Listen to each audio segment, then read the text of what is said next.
Arestado ang isang dating security guard matapos nakawan ang dating pinagtatrabahuhang convenience store sa Iligan City. Napapatrol, Roxanne Arevalo.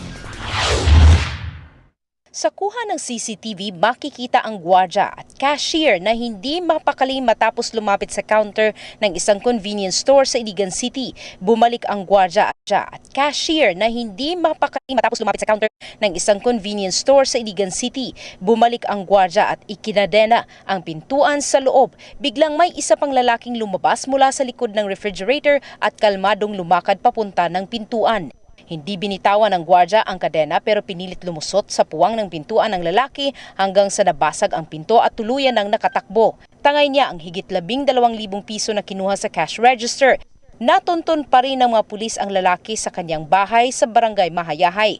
Kinilala ang lalaki na si Jator Ali, isang dating gwardiya ng establishmento. Ayon sa naka-duty na guard, bispiras pa lang ng Pasko nang kausapin siya ni Ali. Baho sa gilim nun ba?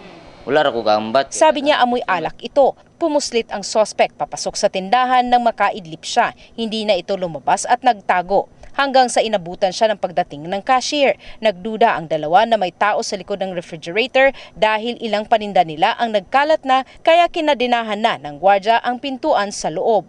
Lagot na ko sa kuan sa 21 ako na oras na. Sabi ni Ali, nagawa niya ito sa galit niya sa may-ari dahil kinakaltasan ang kanyang sweldo noon dahil sa mga nawawalang paninda. Ayon naman sa may-ari ng convenience store, dati na silang pinagnanakawan ng gwardiya kaya kinaltasan nila at tinanggal sa trabaho.